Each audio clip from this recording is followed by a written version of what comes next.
tous. Donc, nous renchaînons cet après-midi avec un symposium dont l'objectif est de nous permettre de reconnaître un déficit immunitaire en gastropédiatrie. C'est un symposium qui est sponsorisé par le laboratoire Pharming. Donc, il y aura 3 interventions. La première, en fait, est une intervention, par contre, enregistrée du docteur Charbit Henrion. Puis après, il y aura l'intervention du docteur Roman, puis du professeur Paralogis. Alors, je vais tenter de lancer l'intervention enregistrée. C'est bon. Je remercie les organisateurs du congrès et les organisateurs du symposium de m'avoir donné l'opportunité de vous présenter aujourd'hui un bref panorama des entéropathies et des colites inflammatoires d'origine monogénique ou génétique. Alors, nous savons que certains patients, notamment ceux qui débutent leur maladie de façon extrêmement précoce dans la vie, ont une maladie génétique qui est en cause, à l'inverse des patients qui débutent une maladie plus tardivement et qui ont une maladie inflammatoire chronique intestinale qui est d'origine polyfactorielle dans ce cas. Et les premiers gènes qui ont été impliqués dans ces formes génétiques monogéniques ont été découverts il y a à peu près 25 ans désormais, et depuis des dizaines, voire une centaine de gènes sont désormais décrits. Des gènes qui vont impacter préférentiellement le compartiment immunitaire, hématopoïétique. Ce qui est intéressant sur les toutes dernières années, c'est qu'il y a des prises en charge ciblées, des repositionnements de molécules qui sont disponibles de plus en plus et qui peuvent vraiment changer la prise en charge de certains patients. Alors, au sein du laboratoire de recherche, nous travaillons sur ces patients depuis presque une quinzaine d'années et donc nous essayons de démembrer et de caractériser tous ces patients et tous les gènes qui sont en cause afin d'établir un panorama ou un atlas des voies de l'intestin qui sont importantes. Et donc, ce que vous pouvez voir très rapidement, c'est qu'il y a beaucoup de gènes différents, qu'il y a une grande variabilité génétique et qu'en fonction de la présentation phénotypique, la probabilité qu'on trouve une maladie monogénique actuellement varie parce que probablement que certaines formes ne sont pas toutes d'origine génétique, notamment certaines sont peut-être d'origine environnementale, voire auto-immune, et c'est ce que je vous montrerai à la fin du topo. Donc aujourd'hui, je vais me concentrer sur les entéropathies auto-immunes et les colites précoces. Donc, je vais débuter par les entéropathies auto-immunes, qu'on appelle parfois IPEX, IPEX-like, celiac-like. Et ce qu'elles ont toutes en commun, c'est cette présentation phénotypique caractéristique où il y a vraiment une atteinte de l'intestin grêle, une atteinte du duodénum, avec une atrophie villositaire, souvent accompagnée d'un infiltrat inflammatoire important dans le duodénum, parfois des images d'apoptose. Et il y a, chez certains patients, une auto-immunité digestive avec la découverte d'auto-anticorps qui peuvent être anti-entérocytes ou plus précisément les anti-harmonines qu'on appelle aussi anti-75 kilodalton. À côté de ça, les patients peuvent avoir une auto-immunité plus large, extra-digestive, avec vitiligo, thyroïdite, diabète, etc. Et présenter des allergies, surtout des allergies alimentaires et une hyperrégion. Donc c'est vraiment ce tableau typique, IPEX-like, parfois appelé dans le monde adulte plutôt celiac-like. Et plus on a étudié ces patients et plus on a découvert les gènes qui étaient en cause, plus on a pu se rendre compte que la majorité de ces gènes, et c'est ce que je vous montre là, ce sont des gènes qui vont impacter l'immunité adaptative, donc vraiment le fonctionnement du lymphocyte. Et c'est cette immunité adaptative qui est importante pour l'intestin grêle. Alors, il peut y avoir soit un défaut dans la régulation de ce compartiment, notamment avec un défaut de T-régulateur, de lymphocytes T-régulateurs, comme chez les patients mutés FOXP3, qui sont vraiment les patients emblématiques de ce groupe. Mais il peut y avoir également des patients qui vont avoir à peu près les mêmes symptômes parce que le compartiment lymphocyte T effecteur, cette fois-ci, est trop actif. Et c'est ce que je voulais vous montrer là, c'est que donc plus on découvre de patients et de maladies génétiques, plus on peut construire ces voies, ces cascades. Et la cascade de signalisation de JAK-STAT, elle est impliquée à cause de plein de maladies génétiques. Et donc, ça nous apprend que la voie de signalisation de JAK-STAT est extrêmement importante pour l'intestin et qu'avoir une voie de signalisation de JAK-STAT à l'équilibre est crucial pour ne pas développer de symptômes intestinaux. Et donc, les patients peuvent développer, s'ils ont des mutations gain de fonction, notamment sur les JAK kinases ou sur les facteurs de transcription STAT, vont développer une hyperactivation des lymphocytes T effecteurs, avec le tableau phénotypique que je vous ai décrit, notamment une atrophie villositaire, un infiltrat inflammatoire intense, mais également d'autres patients peuvent leur ressembler comme deux gouttes d'eau, notamment les patients qui vont avoir des mutations perte de fonction, cette fois-ci sur les inhibiteurs de cette voie, donc sur notamment les phosphatases qui sont censés inhiber la voie JAK-STAT, et donc c'est des patients qui développent à peu près les mêmes symptômes. Donc tous ces patients ont désormais un traitement ciblé qui leur est accessible, qui sont les inhibiteurs de JAK kinase, ce qui change considérablement leur prise en charge. Alors ensuite, si on s'intéresse aux patients qui ont plutôt des atteintes de l'intestin distal, du côlon et du périnée, donc tout de suite, ce que vous pouvez voir, c'est que le taux de diagnostic diminue un petit peu, parce que, comme je vous le disais, tous ces patients, même dans les présentations les plus précoces, n'ont pas une maladie génétique. Alors, quand on parle de ces patients avec ces atteintes colites et atteintes périnéales, c'est des patients qui ont en gros une maladie Crohn-like, avec une atteinte du côlon plus ou moins étendue et une atteinte délabrante du périnée. Et quand on regarde les gènes qui peuvent être mis en cause dans les formes monogéniques, vous pouvez voir sur cette diapositive que ce sont des gènes qui vont impacter cette fois-ci le compartiment de l'immunité innée et plus de l'immunité adaptative. C'est vraiment le macrophage ou la cellule granuleuse qui ne va pas bien fonctionner et qui va entraîner ce type de symptômes. Donc le type de maladie assez emblématique, c'est les déficits en interleukine 10 ou en interleukine 10 récepteur. L'interleukine 10 étant la cytokine qui permet de réguler les macrophages dans l'intestin. C'est vraiment la plus grande cytokine régulatrice des macrophages dans l'intestin. Donc, soit on va donc avoir un défaut du compartiment régulateur, soit on peut avoir une perturbation à nouveau du compartiment effecteur. Et là, vous voyez qu'on va pouvoir, dans la même cascade de signalisation, relier certaines formes monogéniques avec des patients très rares et les patients Crohn avec une atteinte polyfactorielle qui ont des mutations NOT2, parce que NOT2 participe à cette voie de signalisation. Donc NOT2, c'est un récepteur intracellulaire qui permet de reconnaître quand une bactérie est entrée dans la cellule, quand il y a une bactérie intracellulaire. Et quand NOT2 a reconnu cette bactérie, pour transmettre le signal, il va recruter un certain nombre de protéines, notamment la protéine XIAP. Et de rares patients peuvent avoir des mutations XIAP. Dans ces cas, ils sont à risque de développer une atteinte Crohn-like extrêmement sévère. Et cette protéine XIAP va permettre de propager le signal, notamment en activant la voie NF-κB qui est pro-inflammatoire ou en activant les voies qui permettent de détruire la bactérie en intracellulaire, par exemple la production de radicaux libres oxygénés ou l'activation de la voie des lysosomes et des phagosomes. Et vous savez que, par exemple, les granulomatoses chroniques septiques, qui sont des maladies rares, des déficits immunitaires rares, où il n'y a pas de production de radicaux libres oxygénés, eh ben, ce sont parfois des patients qui peuvent aussi développer une atteinte Crohn-like dans le côlon et dans le périnée. Donc, à nouveau, l'étude de tous ces patients, la mise en évidence de ces gènes nous montre que cette fois-ci, pour le côlon et le périnée, eh ben, une des voies qui est cruciale, c'est la voie de signalisation qui permet de reconnaître les bactéries intracellulaires et de les détruire et de les éliminer.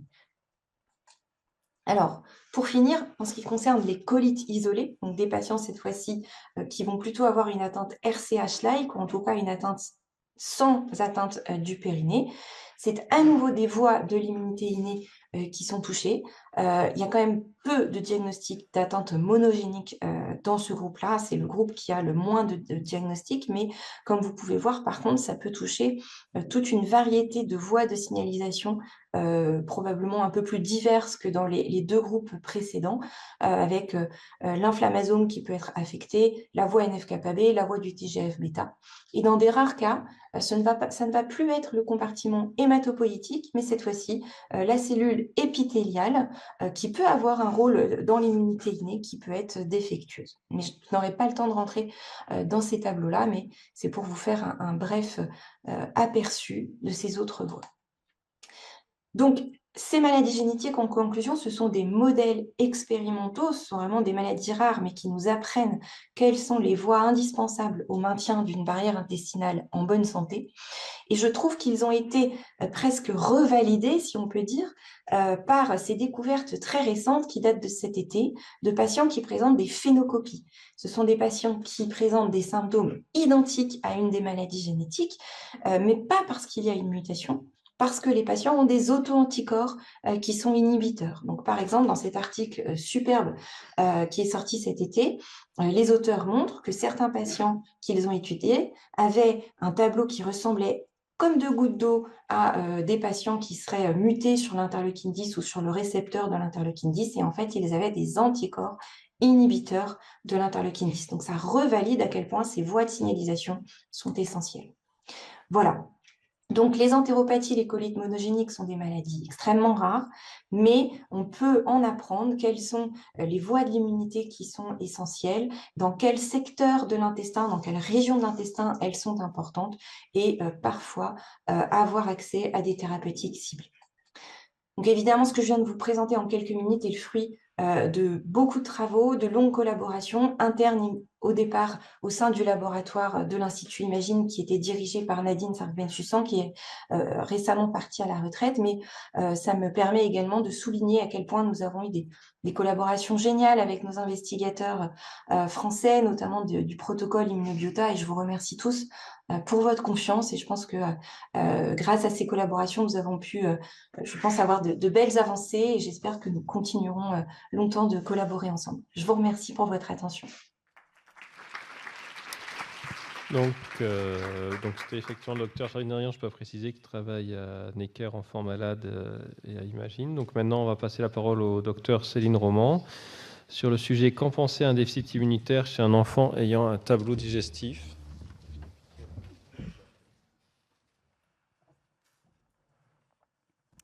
Merci Alexandre. Je remercie le laboratoire Pharming de m'avoir invité à faire cette présentation qui concerne les tableaux digestifs de l'enfant, devant nous faire évoquer un déficit immunitaire. Je ne déclare aucun lien d'intérêt. Alors, pour aborder ce sujet, j'ai choisi de m'appuyer sur cet algorithme paru dans un article du JPGN de 2021, où il est mentionné que sur un tableau digestif compatible, endoscopique compatible, et devant un âge précoce, il faut évoquer un déficit immunitaire d'origine génétique, d'autant plus qu'il sera associé à une histoire familiale ou à des symptômes extra-digestifs évocateurs. Nous reviendrons sur ces paramètres-là au cours de deux présentations de patients que nous avons été amenés à prendre en charge à l'hôpital de la Timone. La première histoire est une histoire récente puisque nous nous sommes occupés de ce patient à ses débuts en 2022. Il s'agissait d'un petit garçon issu d'un couple sans antécédent, né à terme et eutrophe, qui a présenté un intervalle libre de 2 ans et demi puisque ce n'est qu'à 30 mois qu'il a développé une diarrhée fébrile, puis devenue glérosanglante, sans autre manifestation clinique associée. Le bilan standard a montré une anémie microcytaire avec un syndrome inflammatoire important, une hypoalbuminémie. La calprotectine fécale était élevée, les ASCA sont revenus positifs et les IgA antitransglutaminase négatifs. Vous voyez la croissance de ce petit garçon, où on se rend compte que quand même, quelques mois avant le diagnostic, il y avait un infléchissement staturopondéral, ce qui peut laisser présager de signes digestifs peut-être un petit peu passés inaperçus. Le bilan endoscopique a montré une pancolite ulcérée sévère avec une fibroscopie haute normale. L'histologie était peu contributive, notamment sans nodules tuberculoïdes individualisés. Devant cette atteinte de colite sévère chez un tout petit, nous avons réalisé un bilan complémentaire en nous orientant vers une recherche d'auto-immunité en dosant les anticorps AIE75, en faisant un bilan immunitaire avec typage lymphocytaire, DPIG et phénotypage des polynucléaires, et bien sûr en lançant une analyse génétique. Les anticorps sont revenus négatifs, le typage lymphocytaire et le DPIG étaient normaux. C'est le phénotypage des polynucléaires qui a permis de révéler une granulomatose septique chronique qui sera confirmée plus tard par la biologie moléculaire, montrant une mutation du gène CYBB en faveur d'une granulomatose septique liée à l'X. Le deuxième cas est un cas plus ancien. C'était intéressant de faire un petit peu le parallèle à 15 ans d'intervalle. C'est un patient qui est né en 2007, un premier garçon de la maman, troisième du papa, avec des parents et une fratrie sans antécédents. Il est né à terme, trophe, a été allaité au sein d'emblée. À 1 mois et demi, il a présenté des filets de sang dans les selles. À 3 mois, une franche diarrhée glérosanglante, avec à ce moment-là des fissures anales individualisées. Nous avons fait sa connaissance à 9 mois au cours d'une hospitalisation pour bilan de fièvre récurrente, cassure de la courbe staturopondérale que vous voyez, que vous voyez ici. Il avait aussi cliniquement des douleurs périnéales. Le bilan initial a montré un syndrome inflammatoire biologique. Le bilan endoscopique, une pancolite avec des ulcérations œsophagiennes associées. Il n'y avait pas d'atteinte grêle. L'histologie a révélé des granulomes épithélioïdes. L'IRM pelvienne qui avait été réalisée devant ces douleurs périnéales a mis en évidence un trajet fistuleux qui était extra-sphinctérien. Les explorations complémentaires, donc je vous rappelle, on était en 2007, qui ont été réalisées, étaient un typage lymphocytaire normal, un DPIG normal. L'exploration du phénotype des polynucléaires était également revenue normale. Les anticorps vaccinaux étaient présents. À l'époque, nous avions réalisé une fonctionnalité du récepteur de l'IL-10 qui s'est avérée normale. Ce petit garçon a nécessité initialement une prise en charge essentiellement nutritionnelle parce que, outre sa diarrhée, il avait des troubles de l'oralité, donc il a bénéficié d'une nutrition entérale sur gastrostomie, puis ensuite parentérale qui s'est prolongée jusqu'à ses 5 ans, avec un rattrapage staturopondéral qui a été correct.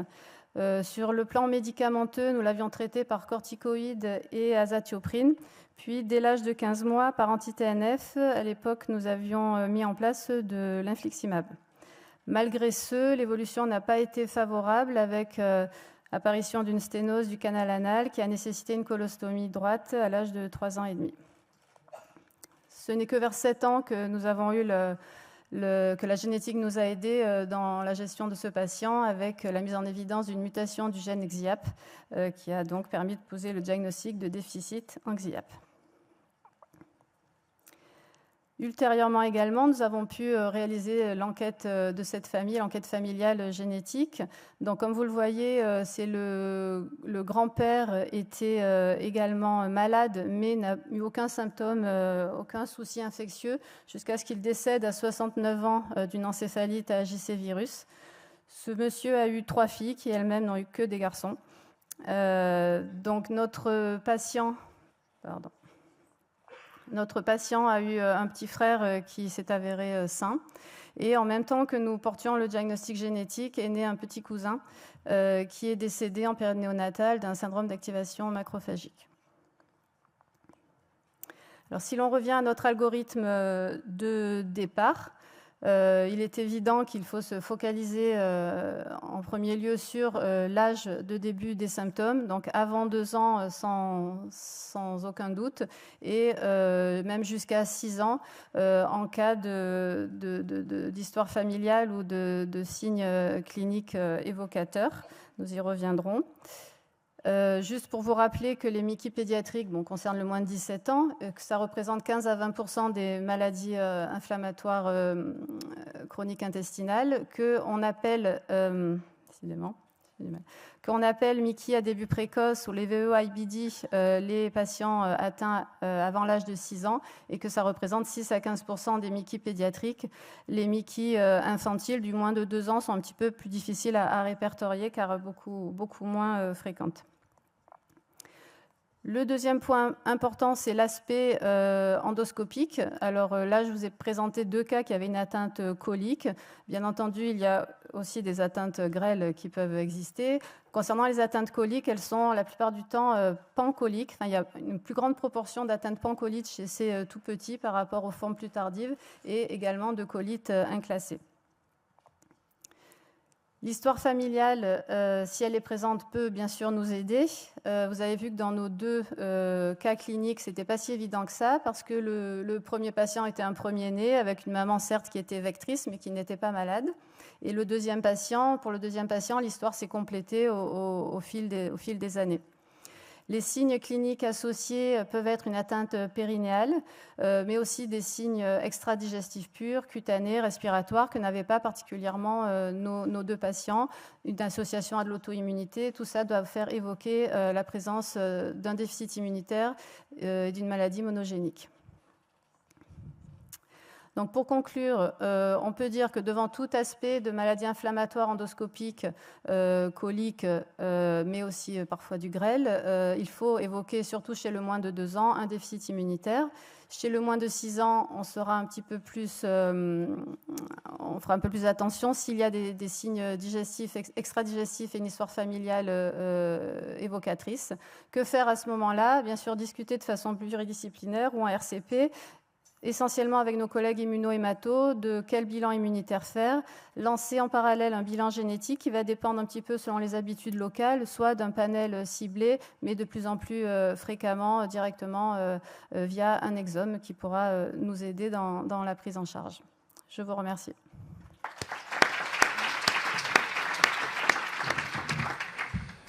Merci Céline. Et donc pour la dernière présentation, je laisse la parole au professeur Barlogis, qui est donc professeur d'immunologie à Marseille et qui va parler des thérapies ciblées, parce qu'une fois qu'on a fait le diagnostic, c'est comment les prendre en charge. Merci Alexandre, bonjour à tous. Merci aux organisateurs de m'avoir convié à ce topo sur les traitements ciblés des déficits immunitaires à présentation digestive. Je déclare sur l'honneur mes liens d'intérêt qui sont liés à des samples de ce type. Et pour commencer sur les déficits immunitaires primitifs, vous le savez, il s'agit d'un groupe de maladies rares dont l'incidence est de 1 pour 5000 naissances. Groupe de maladies qui se caractérise par son hétérogénéité clinique, puisqu'à la susceptibilité infectieuse s'associent volontiers les manifestations auto-immunes, inflammatoires et des cancers. Récemment, le CEREDI a publié dans notre cohorte la prévalence élevée des manifestations auto-immunes dans notre cohorte de patients en déficit immunitaire qui est de 20%. L'hétérogénéité est aussi génétique puisque le nombre de gènes impliqués dans les déficits immunitaires est désormais supérieur à 500. Ce nombre a considérablement augmenté au cours des 10 dernières années grâce à la démocratisation de la NGS. Et dans le cadre de Stopo, c'est un phénomène important puisque de façon concomitante se sont développées les biothérapies et la description de ces nouveaux déficits immunitaires, en particulier les déficits immunitaires associés à des gains de fonction des voies qui ont été décrites au cours du premier topo, la voie JAK-STAT-SOX, la voie des immune checkpoints, la voie mTOR ou la voie de l'IL-12-IF23, rendent éligibles nos patients à des biothérapies. Quelques exemples. Un premier cas clinique récent, c'est l'histoire d'un petit bébé qui a été pris en charge dans le service dès l'été 2024. Il est né prématurément, c'est sa comorbidité principale qui va d'ailleurs compliquer lourdement sa prise en charge. Il est né à 30 semaines avec une mauvaise adaptation à la vie extra-utérine, intubé, ventilé pendant 15 jours, de l'oxygène pendant plusieurs semaines, avec un poids de naissance de 1600 grammes. Il est suspect d'entérocolite ulcéro-nécrotique à cause d'une diarrhée qui était néonatale et compte tenu de sa prématurité, il va y avoir une petite errance diagnostique, mais rapidement, on lève le voile sur son entéropathie auto-immune qui est associée à une érythrodermie qui devient prépondérante sur son tableau. Et nos collègues réalisent un exome et mettent en évidence une mutation hémizygote de FOXP3 qui signe le diagnostic d'IPEX. Diagnostic d'IPEX qui, dans cette forme aussi grave, pose également l'indication d'une greffe de moelle osseuse. C'est un petit bébé prématuré qui a une forme manifestement grave.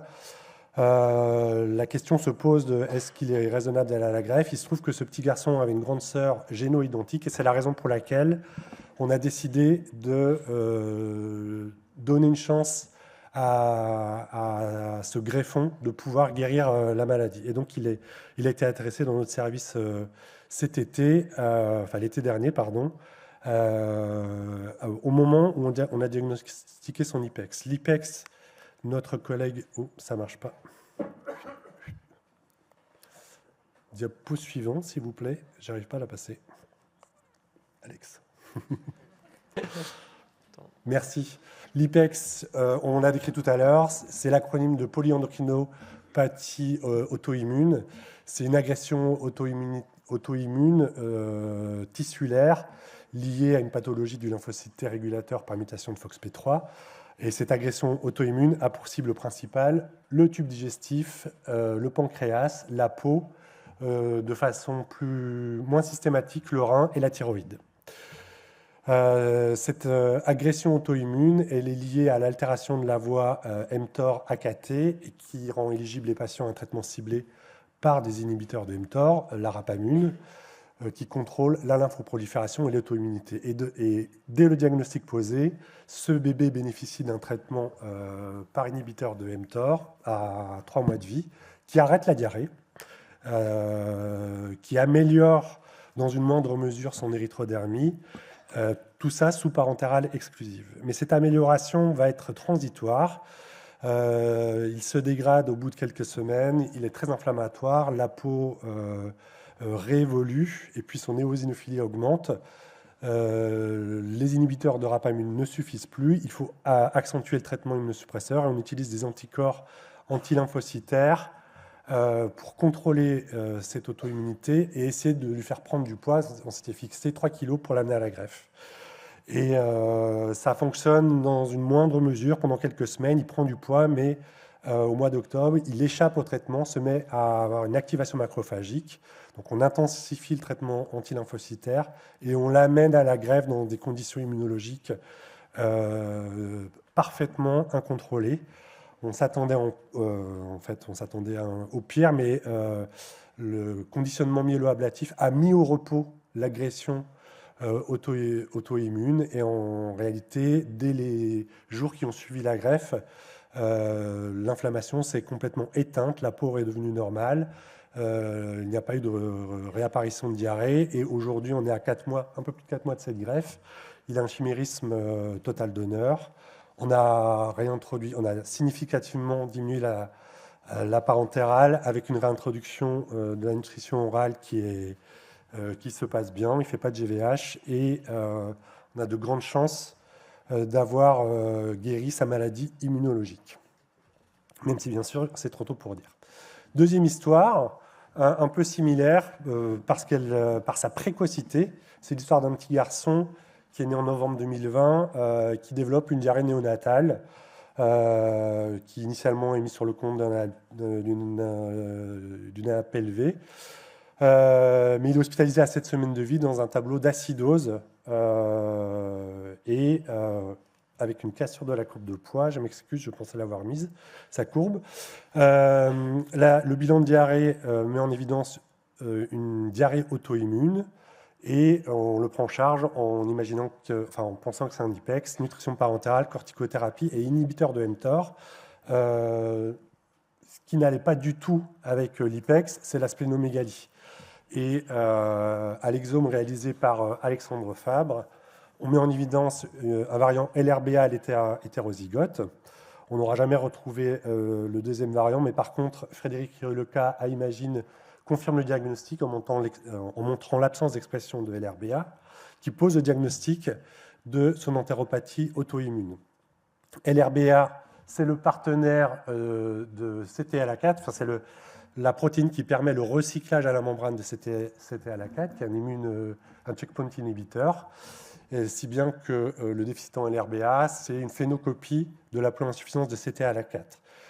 Ce diagnostic est fondamental parce qu'il nous permet de proposer au bébé un traitement, une biothérapie par analogue de CTLA4 qui va transformer la maladie de notre patient, puisque la diarrhée va s'arrêter, on va pouvoir le sevrer en corticoïdes, qui à cet âge est un aspect fondamental. On n'arrive pas à arrêter la parentale exclusive parce qu'il ne mange pas, mais par contre, il n'a plus d'inflammation, plus de diarrhée, plus de splénomégalie. Et ce contrôle de la maladie inflammatoire pendant 1 an va nous permettre de l'amener à la greffe de moelle osseuse 1 an plus tard, après 1 an de biothérapie qui va être utilisée en stratégie de bridge to transplant. On est aujourd'hui à 3 ans de cette greffe. Le patient en chimérisme total donneur, il a arrêté sa parentale, on a sevré sa parentale à 1 an de la greffe, il remange normalement. Bref, il est aujourd'hui guéri de sa maladie. Dernière histoire. Combien de temps?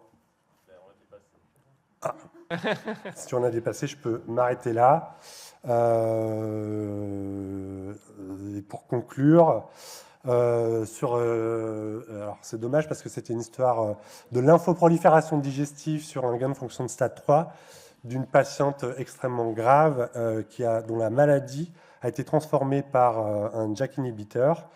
C'est une patiente qui avait une lymphoprol digestive, pulmonaire, parentale exclusive pendant 3 ans, oxygénothérapie pendant 3 ans. Et en fait, on nous l'adresse, c'est encore Alexandre qui a fait le diagnostic moléculaire, et on nous l'a adressé pour une greffe de moelle osseuse qu'elle ne pouvait pas recevoir sans amélioration de son état clinique. Et c'est la raison pour laquelle on a proposé une biothérapie, sauf que cette biothérapie ne l'a pas améliorée, mais là, a transformé sa maladie. Elle vit aujourd'hui une vie normale. Ça fait 8 ans qu'elle est sous traitement ciblé, en mangeant normalement. Elle n'a plus besoin d'oxygène et en prenant un médicament matin et soir. Il ne veut plus entendre parler de la greffe. Ce que pose comme question à notre communauté, c'est combien de temps on peut contrôler une telle maladie auto-immune avec une biothérapie. Je vous remercie pour votre attention. Je suis désolé pour ce topo 33.